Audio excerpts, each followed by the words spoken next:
Welcome back, my beautiful friends. We're back on the influencer segment with influencer Nikki Giavasis talking about all things Web3, Metaverse, cryptocurrency, blockchain with our panel of experts, Chris Pulley from CCPDigital and Paul Caldwell, CEO and chairman of Caldwell Soames. Now, Chris very eloquently just summed up what the Metaverse was. And essentially, in latent terms, the Metaverse is a network of 3D virtual worlds focused on social connection. That's the basis of it all. And in futurism and science fiction, the term is often described as a hypothetical iteration of the internet as a single universal virtual world that is facilitated by the use of virtual and augmented reality headsets. And that is key, my friends. Okay, Nikki, I'll give it back to you and you can continue on with your Q&A with our panel of experts. Okay, so another question I have that I get asked a lot is, are we getting to a place where, when you say decentralized, that we're going to get to a point where there is no more money, where everything is basically crypto and digital, and cash is obsolete? Well, I think that that's the direction of things anyway. Mm-hmm. We started with credit cards, and it went from paper to plastic, and now it's gone to from plastic to ether, right? Mm-hmm. However, it's a ways away before we're ever ready to come off of the current standardization that's used around the world. I mean, you have to think about this from a global perspective.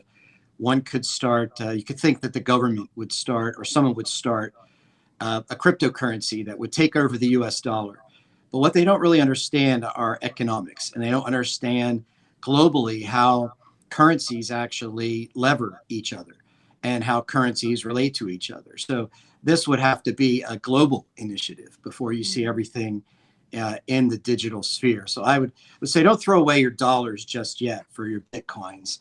Okay. On the other hand, I would say it's probably a good bet to make sure you have some Bitcoins, and not a bad idea. Agreed. Chris, you want to pipe in here? Paul's really an expert when it comes to all things financial. So he's a mentor for me in that area, and I think he's spot on. It's a global conversation, and I think if I recall right, we're one of the few countries that are still using paper as money in general. I think there's a few countries that have completely gone digital with their currency transactions, and I don't know, Paul might speak to that some more. So I think he's right. We're on our way there, crypto or not, and that's just a facet of the practical use of cost money to print money. For Right. sure. And I'll go back to this because now we're entering this digital space. And at the beginning, Nikki said something actually that was very, telling of where people are in terms of understanding the complexities here. She said, "What's Web3? What does that even mean?"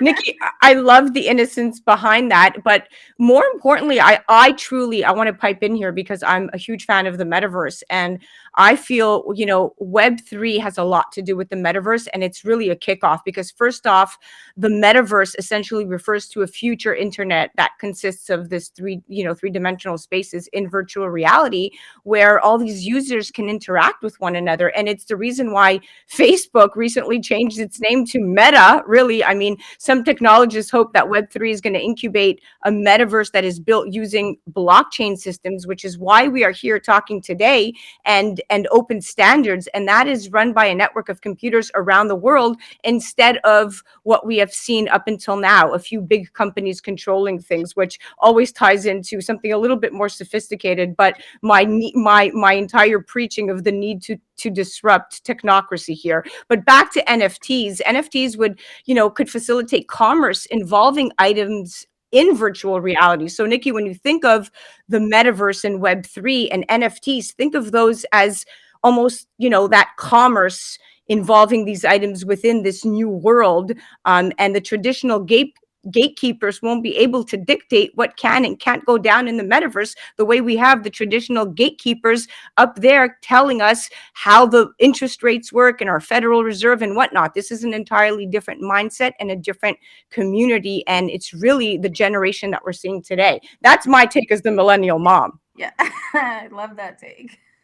It's a whole new era. It's a whole new era. We do have a little bit more time left. Any other questions you want to ask our experts? Well, I've seen some people that are actually taking video and they're taking their own personal photographs. And there are people that are actually making a great deal of money. So I'm looking at those people and I'm seeing other people who see that and they don't understand how that's even a possibility. So is there any easy way to kind of break down how can you take your own personal art and monetize it and make it into an NFT, and how would you go about selling it? You again have to find a marketplace, first of all. Mm-hmm. And inside that marketplace, there are technologies that will allow you to upload your files, Mm-hmm. and you can basically press a button and mint them. It's called minting. And you can mint that file and create an NFT of your picture, or of your own personal art. But you have to make sure you actually own that, and that's another issue in the NFT space. Is there are music, there's background music on NFTs, for example, that's not properly licensed. They mint it into an NFT, it goes out, and the next thing you know, Warner Chappell's all over them for violating publishing, for example, and that's not a good thing. So if you own it and it's your own personal art, you certainly can take your photos and you could upload them into some of these in these marketplaces, and you can mint them, and then you can put them up for sale. It's a relatively simple process, frankly, and then the commerce is there where they can purchase the NFTs. Some are much more complex than others as far as the financial layer in the marketplace. Some of them you have to exchange this token for that token and learn more about cryptocurrency to even get to the NFT. Others are more simple, where you could just buy the NFT with your credit card. Someone could buy with their credit card, or they could just buy with Ethereum or Bitcoin or some well-known cryptocurrency. You got to remember another thing. Most of the people, when you hear about $1 million, somebody's paying $1 million for an NFT, I want you to understand something. Nobody's actually sending somebody $1 million worth of US dollars. I'm so glad you said that, Paul. These are basically speculators. Everybody's a speculator that spends a bunch of money on NFTs because they happen to get Ethereum at $127. And now it's, and then it goes to 4,000. They just happen to have a lot of it. So they can afford to speculate with their cryptocurrency profits, and they're typically buying these NFTs with those profits. So does it necessarily mean that an acre of land, because it's called Cuban Island or something, is worth $1 million? I don't think so. And I think that there has to be a reckoning between the real value proposition and the growth. There's an intersection there somewhere downstream, and we'll find it. Yeah, exactly. Okay, well, we're almost out of time, but Nikki, I'm going to wrap this up by giving you one last question to our panel of experts, and then I will tie this up with the bow and send you off on your merry way. Okay. Well, I have a lot of people that ask me about just investing in crypto in general. A lot of people know about Bitcoin. They've heard a lot from Tesla, the Twitter information on investing, and a lot of people have like lost money or gained money just based on what they're seeing from Reddit or from tweets, and they're not really savvy about investing. They're just kind of watching what other people say. So would you have any advice for those people to kind of like take a more safe approach to investing, because they don't know but they do want to invest, but they want to do it in a better way? It's a great question. First, start small, and find your entry point. The second is learn about staking and yield farming. We're training our employees and our communities and our families about the staking and farming and yield farming, because it's producing tremendous amount of returns on tokens. So let's say you can download one of the decentralized apps, and you can purchase some Bitcoin right on the app, and then take that Bitcoin and then stake it, like putting it into your savings account or putting it into a money market account. But the difference is these markets are trying to attract liquidity. And because they're trying to attract liquidity, they're paying enormous returns. 12%, 18%, 40%, 80%, 300%. They're all over out there. And so that's an area where it's not about trading and buying and selling. It's more about, hedging the inflation that's coming at us so strong now, and finding ways to, within your limits, take that risk and learn this, learning the staking, and the yield farming, and the liquidity. And people are asking, how can they pay 300% or 80%? And probably the best way to describe this is, I got to go back to the 50s, even when the local bank opened on the corner and they're trying to earn your business. Well, at that bank, if you open a savings account, you get a 4-slice toaster. Well, good point, Chris. Good point. Okay. Returns is the toaster. Exactly. Trying to attract you, they're trying to get the money in, and they've built in a marketing model by paying these returns to get the attention. Yeah, without a doubt. And at the end of the day, people say to me all the time, is Bitcoin real money?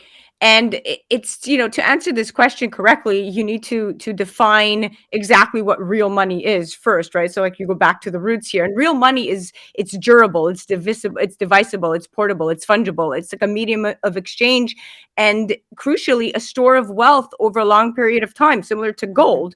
But some people confuse real money with fiat money, which is paper money or currency that does not hold intrinsic value, but individuals and institutions are willing to use it for, purchases and investments because it is issued by the government. So understanding that concept then allows you to understand what decentralized, currency is, and what the differences are. All I know is, when I want to buy something, I just open up my OGPay wallet, I sell it with Bitcoin, and there's money on my debit card, and I get gas and buy dinner. So it's true. And OGPay is FDIC insured, and it's basically one of the safer virtual wallets that you can have out there. And I'm not just saying that from to Chris's point, but it truly is, from a research perspective, one of those few platforms that are not even emerging. They've been around for quite some time, but that